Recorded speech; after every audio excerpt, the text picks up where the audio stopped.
సాధారణంగా మహిళల్లో పీరియడ్స్ అనేవి అందరికీ కామన్. బట్ కొంతమందికి రక్తస్రావం అనేది ఎక్కువగా జరుగుతూ ఉంటుంది. అలా జరగడానికి గల కారణాలు ఏంటంటారు? కారణాలు రకరకాలు ఉంటాయమ్మా. ముందుగా ఏ ఏజ్ గ్రూప్‌లో మనకి రక్తస్రావం అన్నది ఎక్కువగా జరుగుతుందన్నది చూసుకుంటాము. మనం దాన్ని 3 రకాలుగా విభజిస్తాము. Pubertal, preparative age group, post menopausal or perimenopausal age group అని చెప్పేసి పీరియడ్స్ని బట్టి మనం డివైడ్ చేసుకుంటాము. ప్రీ ప్యూబర్టల్ ముందుగా ఏంటంటే కొత్తగా మెచ్యూర్ అయ్యారు, కొత్తగా పుష్పవతి అయినారు, వాళ్ళకి కొన్ని రకాల హార్మోనల్ సెటిల్మెంట్ అవ్వదు, హార్మోనల్ మెచ్యూరిటీ ఉండదు.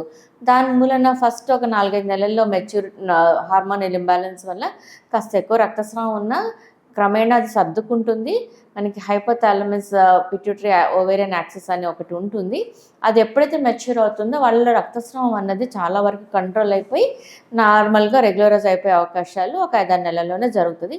కొంతమందికి మాత్రం కొంచెం ఇర్రెగ్యులర్గా 18 ఏళ్ళు అలా వచ్చే వరకు కూడా అదే రక్తస్రావం ఎక్కువగా అయ్యే అవకాశాలు ఉంటాయి. అలాంటి సందర్భాల్లో డాక్టర్ని కన్సల్ట్ చేసినప్పుడు ఎందుకు అవుతుంది, దానికి హైపోథైరాయిడ్ కాజెస్ ఉండొచ్చు, లేకపోతే చిన్న చిన్న ఓవేరియన్ సిస్ట్లు ఉండొచ్చు, ఇవే ముఖ్య కారణాలు ఉంటాయి.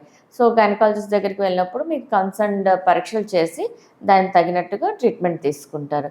ఇక రీప్రొడక్టివ్ ఏజ్ గ్రూప్ అంటే పెళ్ళైన ఆడవాళ్ళు, మనకి 20 నుంచి 45 సంవత్సరాల వరకు వస్తున్న వాళ్ళని మనం రీప్రొడక్టివ్ ఏజ్ గ్రూప్ లేడీస్ కింద కన్సిడర్ చేస్తాం. దాంట్లో రకరకాల కారణాలు ఉంటాయి. సింపుల్ ఇన్ఫెక్షన్ అవసరం ఒక్కొక్కసారి చాలా ఎక్కువ పిఐడి అంటాము, దానివల్ల కూడా రక్తస్రావాలు అవ్వచ్చు. లేకపోతే గర్భసంచిలో రకరకాల గడ్డలు ఏర్పడతాయి, ఫైబ్రాయిడ్స్ అని, ఎడినోమైసిస్ అని, ఎండోమెట్రియోసిస్ అని, వీటి కారణాల వల్ల కూడా మనకి ఎక్కువగా ఓవర్ బ్లీడింగ్ అయ్యే అవకాశాలు ఉంటాయి. ఇంకొకటి హార్మోనల్ డిఫరెన్సెస్ ఏంటంటే డెఫిషియన్సీస్, హార్మోన్స్ ఎక్కువ హైపోథైరాయిడ్ అనే కండిషన్లో కూడా కొంతమంది ఆడవాళ్ళు ఎక్కువ రక్తస్రావాన్ని చూస్తూ ఉంటారు. ఏమున్నా సరే నార్మల్ పీరియడ్ నుంచి డీవియేట్ అయినప్పుడు సాధారణంగా మనకి 3 నుంచి 4 రోజుల వరకు బ్లీడింగ్ అవుతుంది. మామూలుగా రక్తంలో గడ్డ కట్టకుండా అలానే పీరియడ్స్ వస్తూ ఉంటాయి. ఇలా కాకుండా ఎక్కువగా రక్తస్రావం అయ్యి 5-6 రోజులు అయిపోవడము, ప్రతి గంటకి 2 గంటలకు ఒకసారి నాప్కిన్ మార్చవలసిన అవసరం రావడము, లేదా బాగా నొప్పితో కూడుకోవడము, ఇలాంటివి ఉన్నప్పుడు దగ్గరలో ఉన్న గైనకాలజిస్ట్ని విజిట్ అయ్యి అది నార్మల్లా, అబ్నార్మల్లా, దానికి కారణాలు ఏంటి, ఏమైనా ట్రీట్మెంట్ అవసరం ఉన్నదా అన్నది తెలుసుకోవడం చాలా అవసరం. ఇక పెరిమెనోపాజల్ ఏజ్ గ్రూప్ లేదా పోస్ట్ మెనోపాజల్. ఈ పెరిమెనోపాజల్ ఏజ్ గ్రూప్ ఏంటంటే 40 సంవత్సరాల నుంచి సాధారణంగా స్టార్ట్ అవుతుంది. అప్పుడు కూడా హార్మోనల్ ఇంబ్యాలెన్సే ఉంటుంది.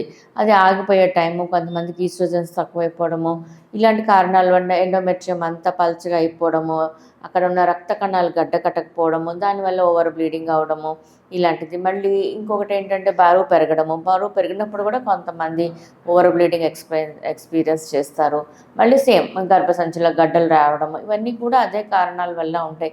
ఏదైనా సరే ఎప్పుడైనా సరే నార్మల్ స్టేజ్ నుంచి అబ్నార్మాలిటీకి వెళ్ళినప్పుడు అంటే 3 నుంచి 4 రోజుల నుంచి కాకుండా ఎక్కువ గడ్డలు పడి ఎక్కువ రక్తం పోతుంది అని డౌట్ వచ్చి నీరసం అయిపోవడము, ఇలాంటి లక్షణాలు గుర్తించిన వెంటనే దగ్గరలో ఉన్న గైనకాలజిస్ట్ని కలిసి ట్రీట్మెంట్ తీసుకోవడం అనేది చాలా చాలా ఇంపార్టెంట్. సో దట్ దానివల్ల ఏమవుతుందంటే అధిక రక్తస్రావం నివారించవచ్చు, దాని మీద హిమోగ్లోబిన్ తక్కువ అయిపోవడము, రకరకాల మినరల్ డెఫిషియన్సీస్ నివారించడం, ఇలాంటివన్నీ చేసుకోవచ్చు సకాలంలో.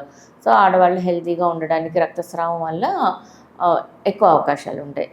Thank you. హాయ్ ఎవ్రీవన్, నేను మీ వేదిక. ప్లీజ్ సబ్స్క్రైబ్ టు గోల్గో హెల్త్. Don't forget.